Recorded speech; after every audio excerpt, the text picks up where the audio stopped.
지금 비트코인이 가격적으로는 좀 횡보를 하고 있습니다, 사실. 그래서 이제 많은 분들이 이 가격적인 횡보에 관해서 지루함을 많이 느끼실 것 같아요. 시장 현황도 한번 살펴보실 수 있을까요? 네, 한번 살펴보도록 네. 하겠습니다. 지금 이제 트럼프가 취임한 이후에 이제 다양한 뭐 액션을 하고 있죠. 그에 따라서 이제 가격적으로 좀 많이 행보를 하고 있는데요. 이제 그만큼 좀 시장이 좀 적극적으로 그리고 빠르게 좀 반응하는 시장이 이제 가상자산 시장의 특징이다 보니까 좀 빠르게 좀 하락하고 조정을 받고 있는 것 아닌가라는 말씀을 드려봅니다. 사실 트럼프 대통령의 취임 초기에 이제 관세 정책을 좀 강력하게 좀 추진을 하고 있죠. 그래서 이제 뭐 그 트럼프 이제 대통령 공약 이제 마가하지 않습니까? Make America Great Again인데 이제 그거에 따라서 이제 트럼프는 좀 발빠르게 움직이고 있지 않나라고 좀 볼 수 있습니다. 사실 뭐 접경 국가인 뭐 멕시코, 캐나다를 시작으로 해서 뭐 중국에다 이제 관세를 좀 붙이기도 시작하였고 뭐 동시에 뭐 철강, 알루미늄에도 이제 관세를 뭐 추가 관세를 붙이지 않았습니까? 그래서 이제 뭐 동맹국 너나 할 것 없이 이제 모두 다 관세를 부려서 우리는 미국을 되게 좀 보호할 것이다. 약간 그런 의지를 좀 많이 보이고 있습니다. 이제 그럼에도 불구하고 이제 트럼프는 과거에도 뭐 마찬가지로 좀 강하게 일단 밀어붙이고 이제 그걸 협상 카드로 쓰는 전략가이지 않습니까? 이제 그렇기 때문에 지금은 좀 약재로 좀 작용한 이런 관세 정책인데 이런 것들이 점점 이제 협의를 하고 합의를 해 나가면서 그것이 오히려 역으로 호재도 작용할 수 있다라는 점을 좀 아시면서 좀 대응해 나가시면 좋지 않을까라는 말씀을 드립니다. 사실 뭐 관세가 이제 뭐 왜 비트코인에 영향이 있는가라고 또 궁금해하시는 분들도 계실 것 같아요. 사실 뭐 관세라는 게 이제 뭐 이런 국가 간 무역을 발생함에 있어서 세금이 더 추가로 되는 것이기 때문에 이런 건 사실 뭐 주식 시장에 국한되어서 반응해야 되는 것 아니냐라고 좀 생각하시는 분들도 있을 것 같은데요. 근데 사실 뭐 관세라는 것이 그 가능성이 좀 높아지고 관세 전쟁에 대한 가능성이 높아지고 있다면은 그 세금이 추가로 부과되고 그거에 따라서 이제 물건 가격이 올라가면은 결국에는 인플레이션과 연결이 됩니다. 그래서 기업에 연결되는 것뿐만 아니라 인플레이션과 연결이 되기 때문에 인플레이션이 높아지게 되면은 이제 금리 인하에 대한 좀 부담감이 생기게 되죠. 그래서 지금도 이제 금리 인하 시기가 계속 늦어지고 있고 금리 인하 폭도 점점 줄어들고 있기 때문에 이제 그만큼 그에 따라서 유동성도 좀 줄어들 것이다라고 보면서 시장이 좀 반응을 하고 있는 것입니다. 그래서 사실 뭐 금리를 인하하지 않는다는 것이 지금 현재의 금리 한 4.5%지 않습니까? 이것을 유지한다는 것인데 뭐 기업 측면에서는 이제 자금을 조달해서 뭐 이제 기업을 운영하는데 그런 측면에서 좀 부담이 될 수 있고 그렇기 때문에 기업의 실적이 좀 악화될 우려가 있는 것은 좀 사실입니다. 뭐 사실 트럼프가 과거 이제 집권했을 때도 과거 이제 그 관세 전쟁을 한 격이 있습니다. 2018년인데요. 2018년에도 금리 인상기였습니다. 이제 지금은 이제 금리 인하기 또는 동결기라서 조금은 다른 걸음이지 않나라고 좀 볼 수 있는데요. 지금은 이제 그때보다 조금 더 다양한 국가와 관세 전쟁을 좀 하고 있기 때문에 조금은 그 부담감이 좀 높은 것은 좀 사실이다라고 좀 볼 수 있습니다. 그래서 이제 관세 영향을 이제 좀 말씀을 드렸고요. 이제 2018년에 있는 이런 그 트럼프의 나프타 협상이죠. 재협상 당시 관세 전략이 결국에는 지금과 되게 유사합니다. 그 타임라인을 잠깐 보시면은요. 2017년 8월에 나프타 재협상을 시작했습니다. 그리고 2018년 3월에 이런 트럼프는 철강과 알루미늄 관세를 부과하겠다 발표를 했고 이제 캐나다와 멕시코에는 적용을 경고했습니다. 그리고 2018년 5월에 이제 캐나다, 멕시코에 뭐 실제로 관세를 부과를 간행을 했고요. 그래서 그해 9월에 멕시코, 캐나다와 미국과 합의를 하면서 이제 USMCA라는 것을 좀 체결했습니다. 그래서 나프타를 좀 대체한 협약이다라고 볼 수 있고 이제 2018년 5월에 시작하였는데 2019년 5월에 이제 관세가 철회되었죠. 그래서 보시면 한 1년 가까이 이제 협상을 하면서 실제 관세 철회되기까지 1년이라는 시간이 걸렸다라는 것을 볼 수 있습니다. 뭐 그럼에도 불구하고 지금은 좀 차이가 있기도 하고 이제 좀 공통점도 있는데요. 이제 2018년 당시에는 이렇게 겁을 먼저 주고 이제 관세를 적용하고 이후에 협상을 했는 반면에 지금 같은 경우는 관세를 먼저 올리겠다 이제 행정명령을 하고 그냥 일단 한 달을 유예를 했죠. 한 달 유예하면서 이제 조금 시장은 잠재웠고 그렇기 때문에 지금은 그때보다는 조금 더 강력하게 하고 있다라고 좀 볼 수 있고 이제 트럼프의 이제 특성상 이제 강하게 하고 이제 협상하는 분위기 때문에 이것들이 좀 어떻게 흘러나갈지 그리고 멕시코, 캐나다가 이를 수용할지 이런 것들을 좀 잘 보면서 좀 시장을 봐야 되지 않을까라는 좀 의견을 말씀을 드려봅니다. 네. 좋습니다. 관세에 관해서도 우리가 또 시장 영향력들이 있기 때문에 계속 지켜보게 되는 부분인 것 같은데 이야기를 종합해보자면 관세라는 게 결국에는 인플레이션과 연결이 되고 또 그에 따라서 경제 전망과 금리 전망 또한 우리가 같이 움직인다고 볼 수 있습니다. 그래서 중요한 포인트로 이러한 이벤트를 흡수를 해야 되는 게 지금 시장이지 않을까 싶습니다. 다양한 매크로 변수를 불러올 수 있는 부분이죠. 말씀하신 것처럼 비트코인 수요 측면에서 올 한 해 국가 차원의 움직임이 있을 것으로 예상은 됩니다. 특히 미국의 움직임을 시장에서는 많이 주시를 하고 있는데요. 이 부분에 관해서도 조금 더 깊이 있게 다뤄주실 수 있을까요? 네, 알겠습니다. 네. 네, 그래서 지금 이제 사실 작년 2024년 1월부터죠. 이제 그때부터 이제 미국은 이제 금융기관을 통해서 ETF 그리고 이런 수요를 통해서 비트코인을 좀 매집을 하고 있습니다. 그래서 작년 1월부터 지금까지 한 1년 1개월이라는 시간이 흘렀는데요. 이제 미국에 있는 비트코인 현물 ETF가 지금 가지고 있는 개수가 117.5만 개입니다. 그래서 전체 총 공급량 2,100만 개를 대비했을 때 약 5.6% 정도를 좀 보유를 하고 있고요. 이제 그 아래 이제 그래프를 살펴보시면은요, 이게 비트코인 ETF AUM이라고 합니다. AUM이라는 것은 Asset Under Management라고 해서 이제 관리 중인 자산이라고 표현을 말씀을 드리고요. 자산운용사에서 보유하고 있는 관리하고 있는 자산의 규모다라고 이해를 하시면 됩니다. 그래서 보시면은요, 2024년 1월에 처음 이제 출시가 되었고 이제 보시면 이 3월 정도까지 계속 올라갔습니다. 그 이유는 2024년 4월에 비트코인 반감기가 예정이 되어 있었는데요. 이 반감기에 따른 이제 그런 기대감이 좀 작용을 했던 거죠. 그래서 기대가 작용이 되어서 한번 쭉 올랐고 이후에는 좀 지루하게 행보를 계속했습니다. 행보를 하였지만 이제 11월에 이제 다시 또 이 가격적인 그리고 AUM적인 측면에서 급격히 상승을 했었거든요. 거의 2배 이상을 상승했습니다. 근데 그때 이벤트가 무엇이 있었냐 보면은 2024년 11월 6일에 이제 트럼프 대통령이 당선되었다라는 이벤트가 있습니다. 그래서 이러한 약간 뭔가의 트리거가 있어가지고 이제 이런 AUM적인 측면도 많이 증가하게 되고 하는 것인데요. 이제 올해에도 어떠한 트리거가 있을지도 좀 잘 살펴보는 게 좀 필요하다라는 것을 좀 말씀을 드립니다.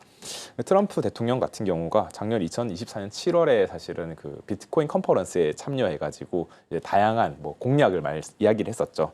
그래서 이제 되게 좀 비트코인이 그때도 잠깐 이렇게 가격적으로 올라가기도 했었는데요. 그때 이야기를 한번 다시 돌이켜 보면은요, 비트코인은 세계 정상급 자산으로서 자리를 작용해서 이제 금보다 시총이 더 커질 것이다라는 이야기도 했고요. 이제 미국을 암호화폐 수도로 만들 것이다라고 이야기를 했고, 사실 비트코인은 달러를 위협하지 않는다. 그리고 지속적으로 상승할 것이다. 하면서 좀 비트코인에 친화적인 이야기를 했습니다.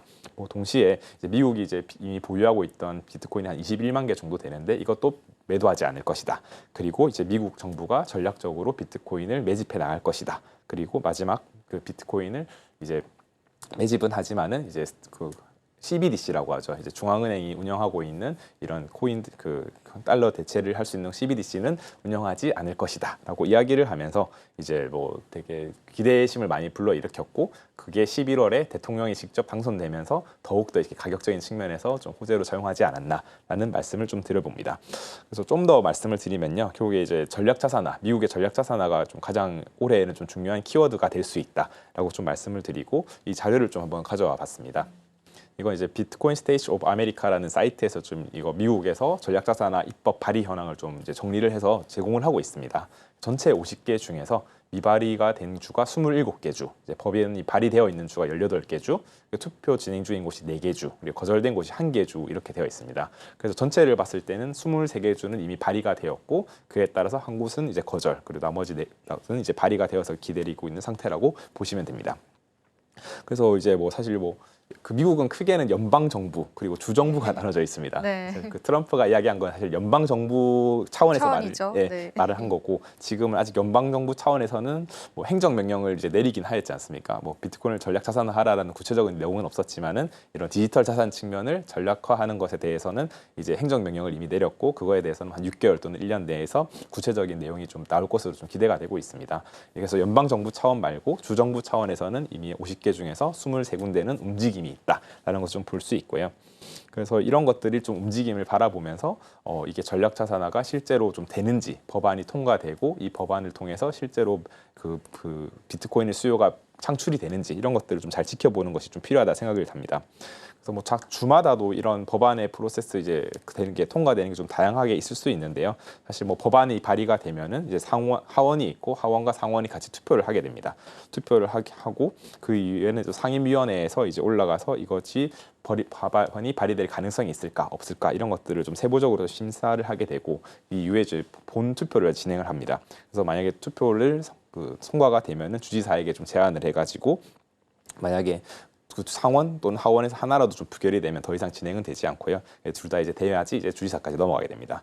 그래서 주지사가 만약에 마지막으로 서명을 하게 되면은 실질적으로 이 법안이 통과가 되어서 이제 법적으로 효력이 좀 가능하게 되는 것인데요.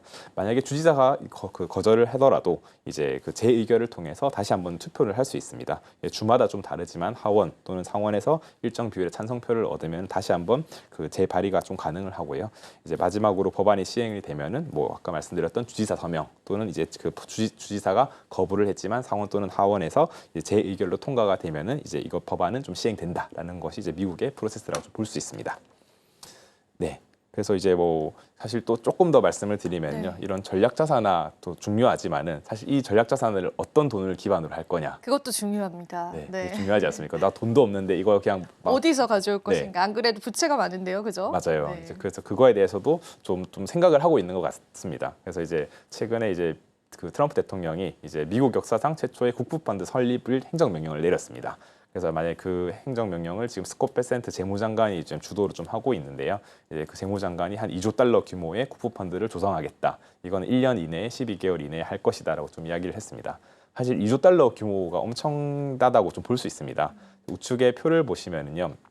지금 국부펀드 운용 그 현황이거든요.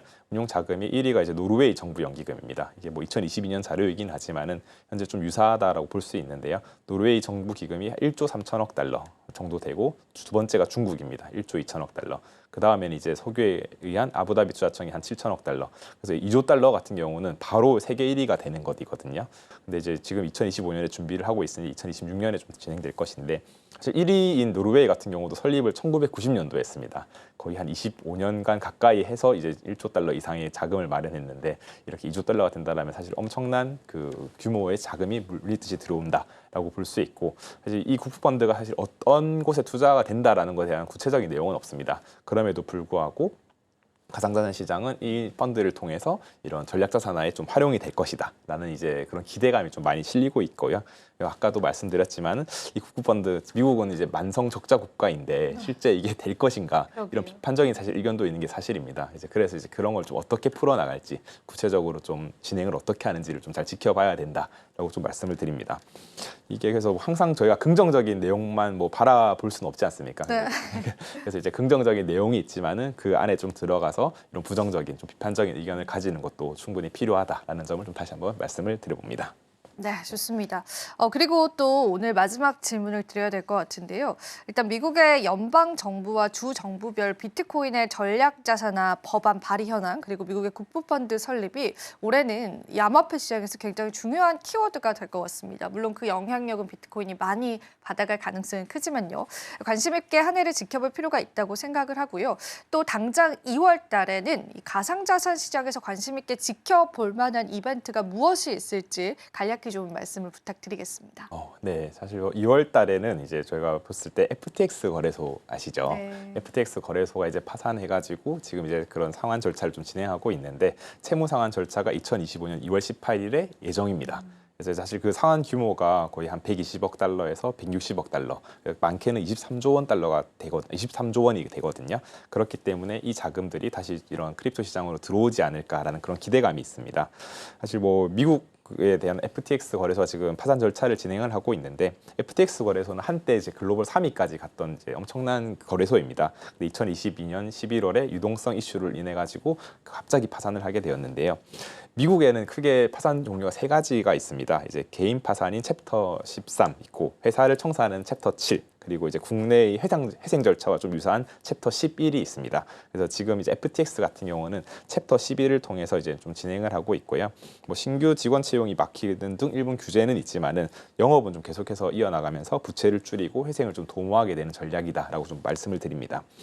FTX 거래소 챕터 11 상환 절차에 따르면요, 저희가 1월 3일에 FTX의 구조조정 계획이 이제 공식적으로 발효가 되었습니다. 그래서 올 1월에 이제 그게 공식적으로 발효가 되었고요. 2월 18일에 이제 시작 예정인 것은 그 소액입니다. 소액 채권자들인데요. 그 소액이익이 한 5만 달러입니다. 5만 달러 이하의 소액 채권자들을 대상으로 이 첫 상환이 좀 시작이 될 예정이고요. 이 상환은 한 3월까지 좀 마무리가 될 예정이다라고 좀 볼 수 있습니다.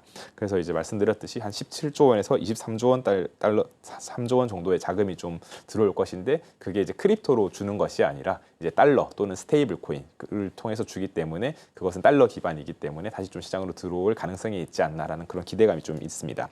그래서 소액 채권자들 같은 경우는요 5만 달러 이하인데요. 그들은 이제 본인들이 클레임한 원금이 있지 않습니까? 원금에 대비해서 한 119% 정도를 상환을 받게 됩니다. 사유는 이제 원금 플러스 연 9%의 이자를 적용해서 이제 하기 때문에 한 19%를 더 얻어서 119% 정도를 받게 되거든요. 동시에 이제 대규모 채권자 5만 달러를 이제 넘어가는 대규모 채권자들 같은 경우는 아마 2025년 하반기에 좀 진행될 예정이다라는 점이 있기 때문에 올해 2월은 이제 이런 소액 채권자들 그리고 하반기에는 이런 대규모 채권자들을 통해서 자산이 좀 들어올 것이다라는 좀 그런 기대가 있습니다.